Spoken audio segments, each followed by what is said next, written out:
Hey, what's going on, everybody? It's your guy Realistic, and I'm doing another tutorial for SoundOracle.net. And in today's video, I'm going to be going over FabFilter Saturn 2, and we're going to talk about, is the upgrade worth it or not?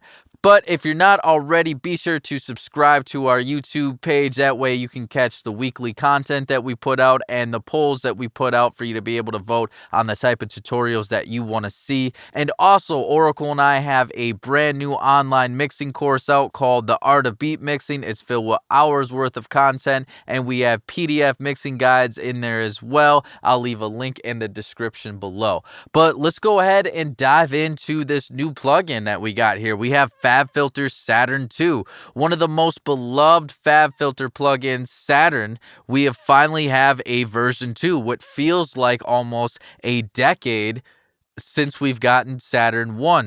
So the update is long overdue. So let's go ahead and talk about the changes that we see from FabFilter 1 to 2 here. So the most obvious one here is we have a new interface. It's a little bit more cleaner, it's more modern, it has more of a darker maroon coffee look to it, whereas this one kind of really feels like it did not age very well. Saturn 1, it looks like it's from 10-20 years ago. This one definitely looks more like it's today's time. Another thing here is that the interface is resizable here. We have small and then medium, large, all the way up to extra large here, and we can even do full screen, right? So that's pretty cool here, because before all we had was either normal, which was a little bit more boxed here, or we had wide, right?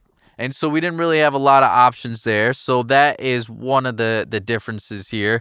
The other difference here that we have is we have a smoother, more modern looking analyzer. Before on Saturn 1, it was more of a graphic look here. And now this one kind of mimics more of what Pro Q3 looks like, where it's just a little bit smoother, looks more like natural frequency EQs should look like. So what I'll do is I'll hit play so you can see what the different graphs look like.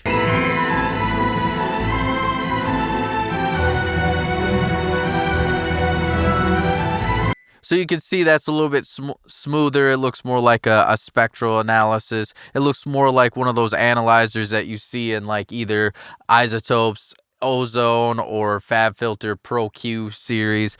So it does look cleaner.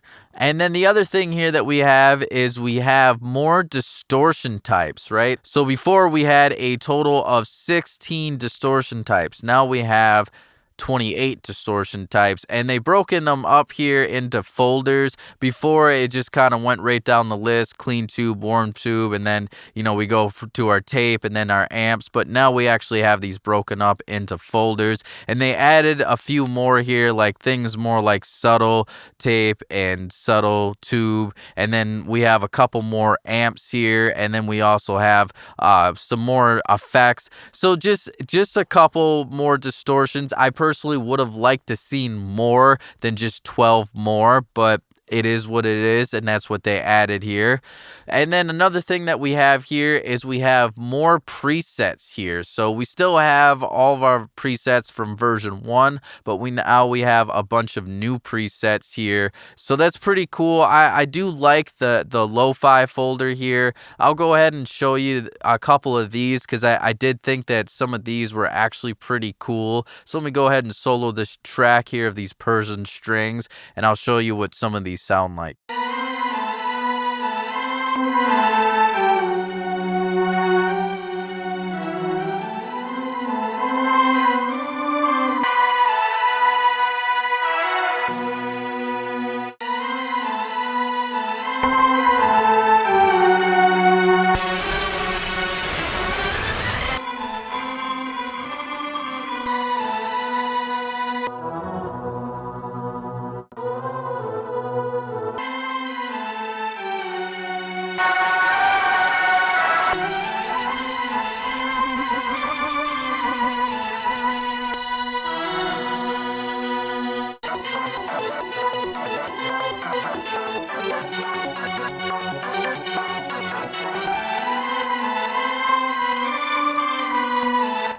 So you can see there's a couple cool sounding ones right there. I didn't go through all the presets, but there's a couple cool ones. Of all the ones in the lo-fi folder here, my favorite is this first one here, the wobble pour here.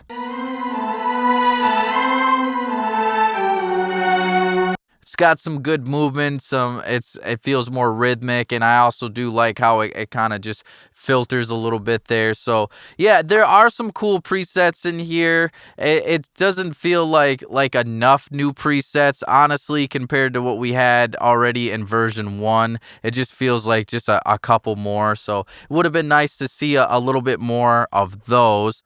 All right, so the other thing that you may have noticed too is there's more interactive looks and stuff on the actual interface here. Is we got little graphics and stuff like this. Almost feels like it's breathing a little bit on the, and we have lines and stuff that are moving. It feels more interactive. Another thing here that I'll show you here too is when we increase the drive knob, the color will brighten up here. So it does feel a little bit more interactive in that sense. The other change here, and maybe my personal favorite change, although it's not the sexy new change, but it is more CPU friendly. I think that was really important. Saturn 1 could be a bit of a CPU hog, and so this is nice that they've drastically reduced the CPU usage of Saturn 2, even though this plugin is more advanced, has more bells and whistles, and a lot more going on the GUI side of it. So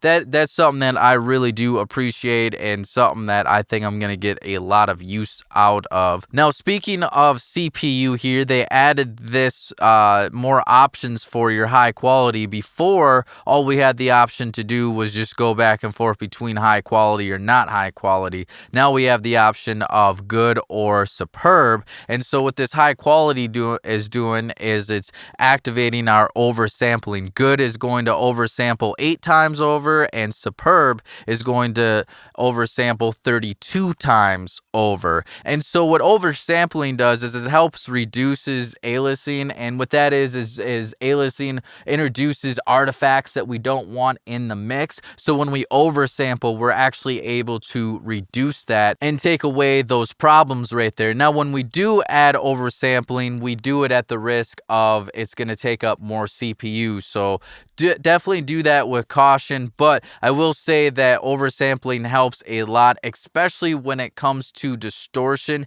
You kind of need oversampling, especially in the digital world here. We can definitely create a lot of artifacts with a distortion plugin, especially the more that we increase this drive knob. So it's good to be able to have that. On Saturn 1, I always use HQ, especially when I would apply a light amount of saturation on vocals. It instantly changed how it sounded and made it sound a lot better, and also took away some of the muddiness and made it sound cleaner. So to be able to have the ability to go one step further and go even higher than that, I think is pretty cool, actually. So then the other thing too that we have down here is we have the option to do linear phase mode here, which we did not have on the previous version of Saturn 1. And so that's pretty cool, especially when it comes to mastering. I wouldn't use linear phase too often in a mix setting, but I do think that for mastering, this will definitely be help. You know, linear phase definitely helps a lot with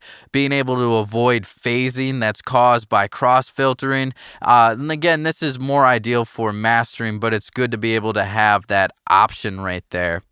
All right, so now another thing here is we have a little bit cleaner look of our controls here, and so I'll go ahead and show those to you right here. See, they look a little bit more modern and just a little bit more like you would see in today's time. And then we also have sliders. That was the new thing that they added to with our controls, whereas before we didn't have sliders. And I'll also show you what these old controls look like here, so you can get a sense of how that looked. So they look a little bit more modern, a little bit more ahead of today's time. The sliders let you be able to control different things, and it could just kind of control, I think, anything more like either the level or amount of it. They could also work like a wet dry here, and then you can obviously control those onto different parameters to be able to control them. You can also rename the sliders if you wanted to be able to control that. I'll show you too what some of FabFilter did here with theirs here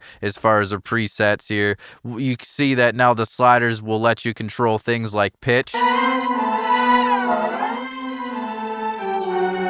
and speed, range, input drive, and tone,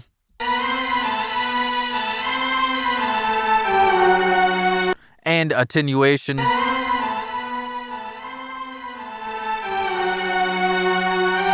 So the sliders do give you a little bit more control over things and be able to customize Saturn a little bit more. Another pretty big change here was with their multiband function here. They added the ability to change the slopes here. Now, we had the multiband functionality here on Saturn 1 already, but you can see that we can't control the crossfade slopes here, and these let you be able to control these. That lets you do a little bit more of an isolated sound, or it lets you do a little bit more of an overlap or a little bit more of a gradual fade into the next one. So I do think that that was a nice feature. This is a lot like what we see in FabFilter's multiband compressor. That's exactly where they got this from. Now, as far as the actual multiband here, it's the same functionalities. We can have up to 6. I would have liked to seen actually them letting us have maybe a few more. If we're going to upgrade it, why not let us have more bands? But we got the same functionality where we can control the levels separately of each band. We can control the distortion type separately if we wanted to be a little bit more subtle in the low end with a little bit less of a drive, and then up in the high end here, do something a little bit more exciting with more of an aggressive drive.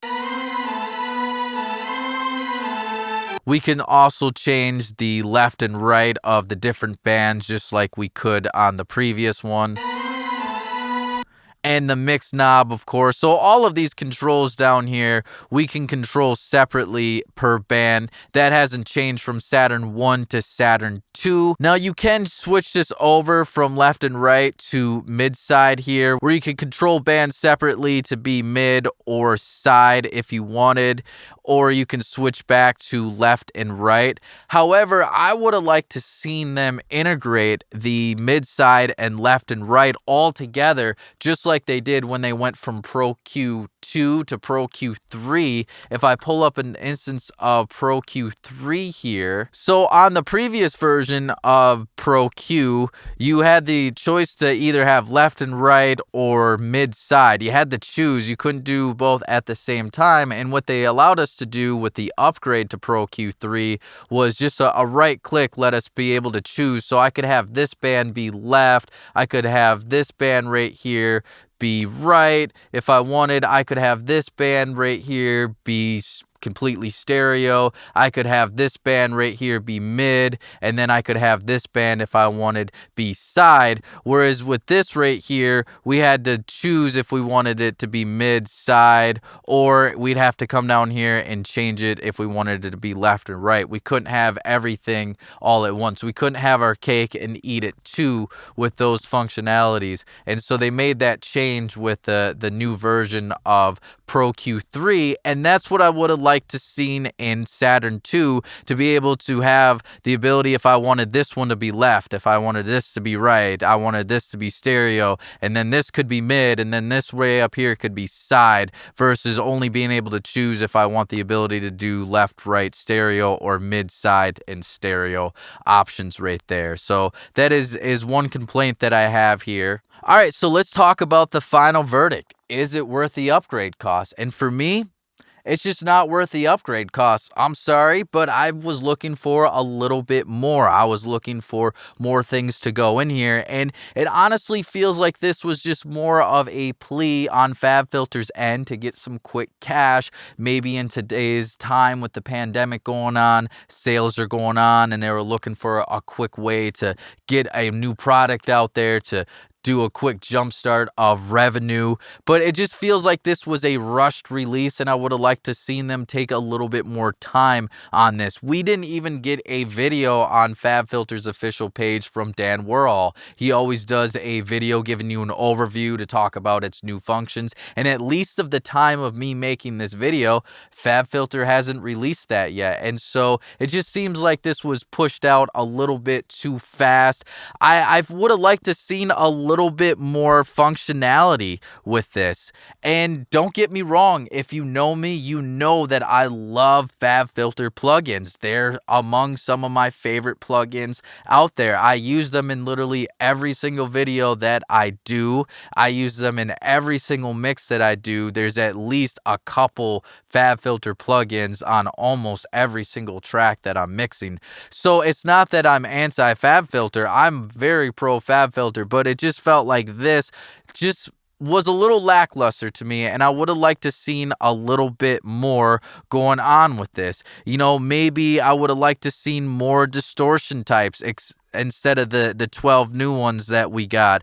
I would have liked to seen more functions other than just adding a slider here. I would have liked to seen the ability to maybe work with other instances of Saturn like we did with Pro Q3, where Pro Q3 was able to work with other instances of Pro Q3 to be able to see if it clashed with another track inside your channel. So Saturn 2, I felt like could have used that same technology, that it could have interacted with other channels and tracks, maybe even interacted with other FabFilter plugins. Maybe Saturn 2 could have been able to be the first plugin in their line that was able to interact with Pro Q3 with that technology. And then also, like I said before, I would have liked to seen the integration of mid-side and left and right all together as one happy family instead of having to choose between this. Now, I will say this.